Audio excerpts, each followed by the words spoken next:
Eventually, what happens for most of us is comparison becomes intertwined with our metric for success and joy. Greetings, my name is Z and welcome to Checkpoint 30. And this is where we cultivate habits, embrace growth, and redefine success.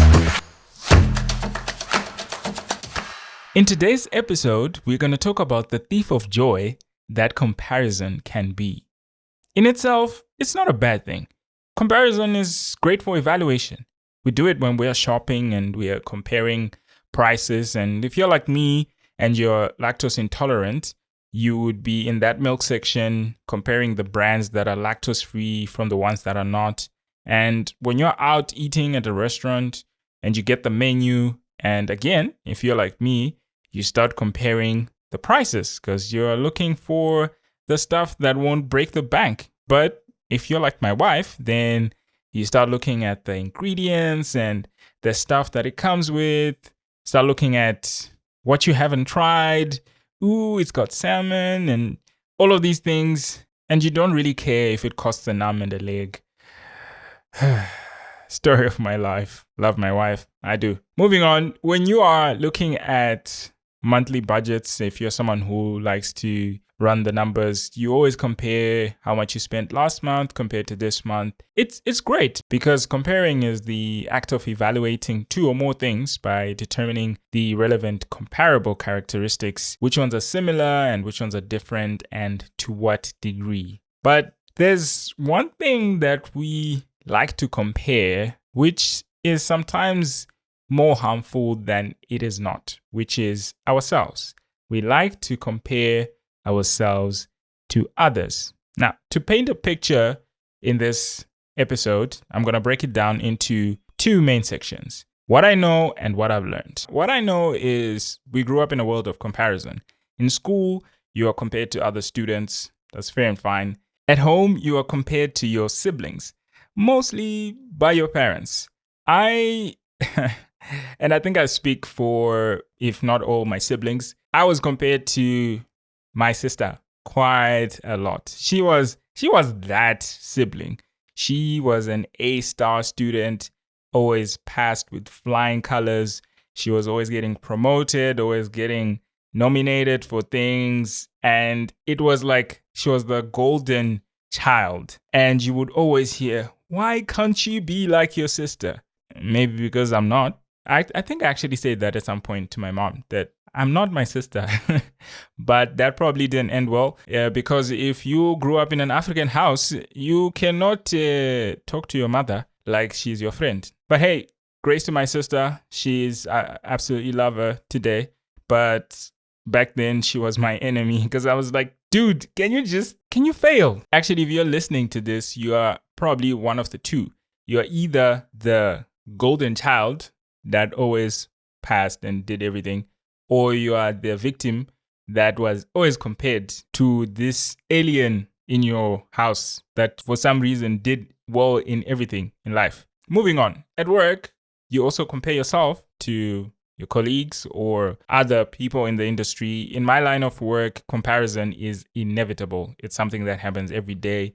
It's either you are comparing your work with other people in the industry or you're comparing the work you're doing for your brand or the brand that you work for with other brands. So it's an inevitable thing. Eventually, what happens for most of us is comparison becomes intertwined with our metric for success and joy. And this is where things can become a little bit harmful to your journey. You start comparing what you drive, the phone you use, where you stay, where you went to school, where you work, your friends. In fact, I've had a discussion with a group of friends before where we argued that most people, when you meet them for the first time and they ask you certain questions like, where do you stay? Where do you work? What do you do for a living? They most of the times are trying to see how you compare to them or how they compare to you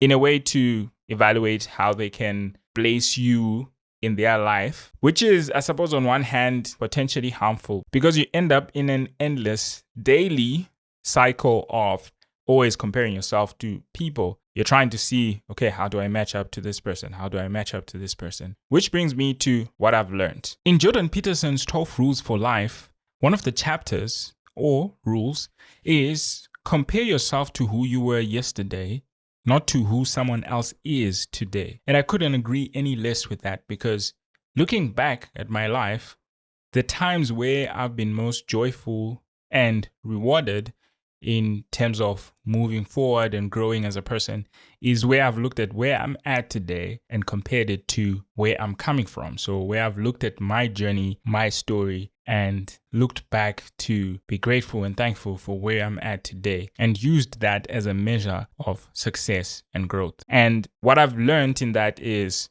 you should create your own metrics of success. And one of them should be comparing yourself to yourself. In my other life as a musician, believe it or not, I wasn't always the most musically capable person in the room. I think I did all right. In fact, what made it worse is I went to probably the best music school in the country. And when I say music school, I'm talking about secondary education school that offered music. I was in the jazz band, the pop band. I sang in the choir, played some ethno music as well, Bira. I can say I had a really good music journey in school. After school, I also played in a band. We formed a band with my friends and we played a couple of events and it was really great. But subconsciously and maybe consciously, I had made a mental note in my head that you are okay where you are compared to your peers and compared to your musical friends. You are not going to be anything more than where you are right now, because compared to them, you are,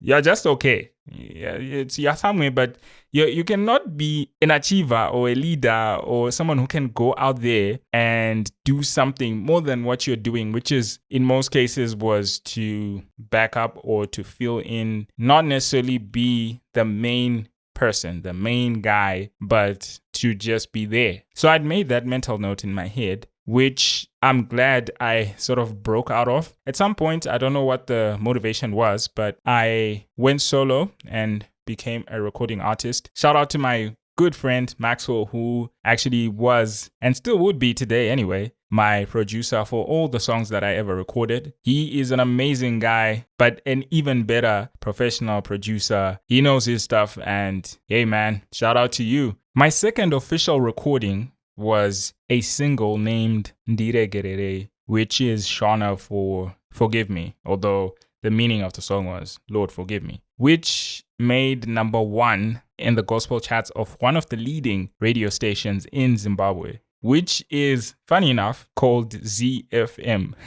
Do you get it? ZFM? So weird. It was number 1 for 17 weeks. Yes, I counted because it meant that much to me. Was I the most gifted person out there? Nope, definitely. Was I better than the other musicians who were in the top 10 at that time? No, I wasn't. But had I achieved something that Z 5 years younger would have been proud of? Absolutely yes. Had I in my books significantly become better, not only in my craft, but as a person?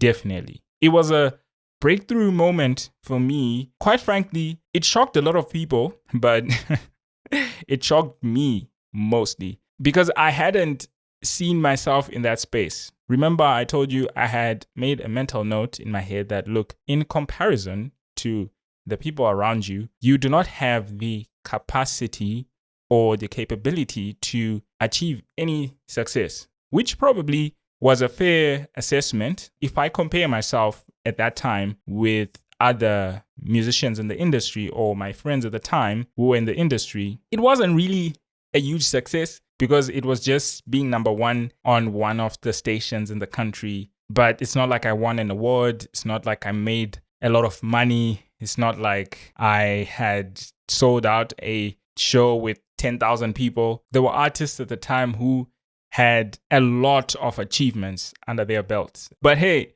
for me and my journey, it was amazing. I had so much joy, and more importantly, I had a fire in me to keep on doing, to keep on going, because comparison at that time was not even an issue. I didn't really care what everyone else was doing. Like I said, it's not like we had made amazing money. In fact, we made losses financially. Comparing yourself to other people is okay, but if you really want to live a thankful, joyful, grateful life, you need to be your metric of success. You need to compare yourself to who you were yesterday, to who you were 5 days ago, 10 years ago. I hope I have started an internal discussion in your head for you to just start asking yourself, what are my metrics for success? What really brings me joy? And personally, for me, when I look back, it would be a crime to be ungrateful and joyful about where I am and where I'm coming from. Thank you for listening, and thank you for reaching the end, actually. I hope this second episode was just as helpful as the first one was. And if this is your first time listening to me, there's actually a first episode, so please